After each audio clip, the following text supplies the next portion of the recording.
सावित्री के दिन ब्रह्मा जी के मुख से प्रकट हुआ है। सौभाग्यवती नारियां अखंड सौभाग्य के लिए, बट सावित्री का व्रत आप लोग करते होंगे कई लोग, अखंड सौभाग्य के लिए करेंगे, क्योंकि इस वट के पेड़ के नीचे भगवान विष्णु शंकर जी से विनती करे थे वर के लिए, इसलिए अखंड सौभाग्य का देने वाला, जिसका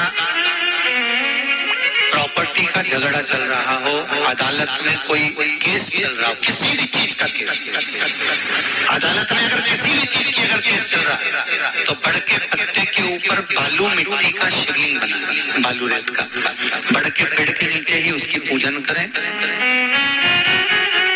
उस पे 3 चम्मच दही चढ़ा दें, अपनी मनोकामना कर कर दही चढ़ाकर उस दही को चम्मच में वापस लेकर शंकर जी की पूजन कर कर उसको विसर्जन करें। वो दही जो लेकर आए, जब अदालत कार्रवाई हो और आप केस के लिए अदालत में जाए, उसको चंदन में मिलाकर तिलक कर कर जाइए, आपका काम विजय प्राप्त होगी, काम करते बटकेश्वर महादेव का स्मरण करने से कार्य की सिद्धि होती है। जिस बच्चे का एग्जाम में पास नहीं हो रहा हो, अच्छे नंबर नहीं आ रहे हो, वो भी इस दही का तिलक लगाकर जा सकता है। बटकेश्वर ऐसे भगवान शिव विराजमान है। 16 श्रृंगार में नारी के हाथ की चूड़ी का कलर अलग हो सकता है, चूड़ी की डिजाइन अलग हो सकती है, चूड़ी अलग हो सकती है, चूड़ी महंगी सस्ती हो सकती है, मंगलसूत्र की कीमत ऊंची नीची हो सकती है, पांव की बिछुड़ी की कीमत ऊंची नीची हो सकती है, कान के कुंडल की कीमत ऊंची नीची हो सकती है।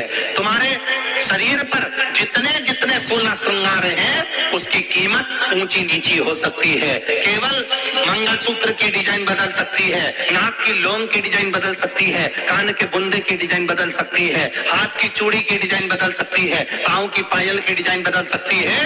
केवल नारी के 16 श्रृंगार में एक श्रृंगार ऐसा है जिसकी कीमत जो पहले थी वही कीमत आज तक है और उसकी डिजाइन आज तक नहीं बदली। वो मांग का सिंदूर है, एक जैसी डिजाइन है और एक जैसी कीमत है। सारे श्रृंगार की कीमत अलग, पर मांग में जो सिंदूर डाला जाता है वो एक कीमत का होता है, एक डिजाइन का होता है और एक जैसा होता है, और वो सबसे भारी होता है। सावित्री यमराज से कह रही है मेरे पति को छोड़ दो, यमराज कह रहा है सावित्री तेरा पति मर चुका है, मांग के सिंदूर को पोंछ दे। सावित्री कहती है पूरा श्रृंगार उतार दूंगी पर मांग का सिंदूर नहीं पूछने दूंगी। तब यमराज ने कहा जब तक तो मेरे मांग का, अपनी मांग का सिंदूर नहीं उतारती तब तक तू मेरे पास नहीं आ सकती। भगवान यमराज से सावित्री ने कह दिया मैं भी तुझे वचन देती हूँ यमराज, मेरी मांग में जब तक सिंदूर है, जैसे सीता ने लाइन, लक्ष्मण जी ने लाइन खींच दी थी और सीता पार नहीं जा सकती थी, मैं भी तुझे वचन देती हूँ जब तक नारी की मांग में सिंदूर है तब तक तू उसके पति को उसके सामने लेकर नहीं जा सकता। ये भी मैं तुझे कह देती हूँ।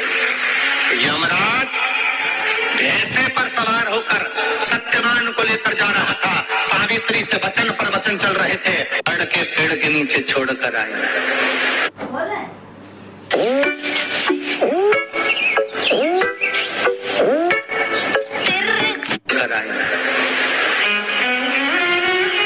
क्या चाहिए तुझको, क्या चाहिए तुझको, क्या दूं मैं तुझको, कुछ मांग ले मुझसे। सावित्री कहती है क्या दोगे आप, मेरे पति के प्राण दे दो बस वापिस, और कुछ नहीं चाहिए। यमराज यमलोक में प्रवेश करने लगा, मांग के सिंदूर में से थोड़ा सा सिंदूर सावित्री ने केवल हाथ में लेकर अपनी बिंदी पर जो लगाया, सत्यवान को लेकर यमराज अंदर नहीं जा पाया, बाहर खड़े होकर कहता है मांग ले, मैं तुझे एक वचन नहीं, तू बोले तो मैं 2 वचन दे देता हूँ, तू बोले तो मैं 3 वचन दे देता हूँ, तू मांग क्या चाहिए। तब सावित्री ने कहा देना चाहते हो, हाँ।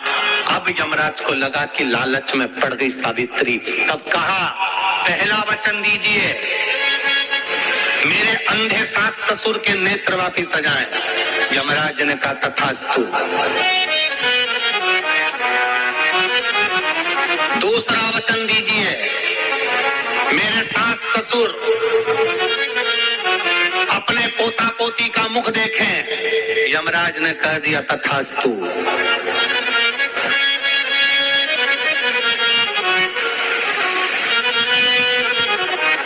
जाओ। यमराज जाने लगे, फिर आग जलने लगे, कहने लगे अब मैं अंदर क्यों नहीं जा पा रहा हूं। सावित्री कहती है तुमने वर दिया है मेरे सास ससुर पोता पोती का मुख देखें, उनके बेटे को तुम ले जाओगे तो पोता पोती कहां से होगा, छोड़कर जाओ। सावित्री है, पति को वापस लेकर आ गए।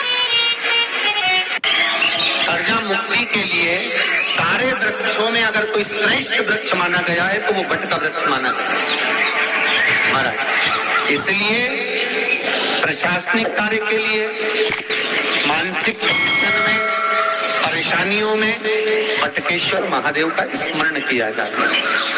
और यदि निवेदन करूंगा बहुत ज्यादा, यदि आपको कर्जा हो गया है, बहुत ज्यादा कर्जा हो गया और वो कर्जा चूक ही नहीं रहा, तो थोड़े दिन बड़ के पेड़ के नीचे आप बटकेश्वर महादेव के लिए 1 लोटा पानी, उसमें थोड़ा सा पिसा हुआ चावल पीस लेना, चावल को और पीस लेना, पीस के उस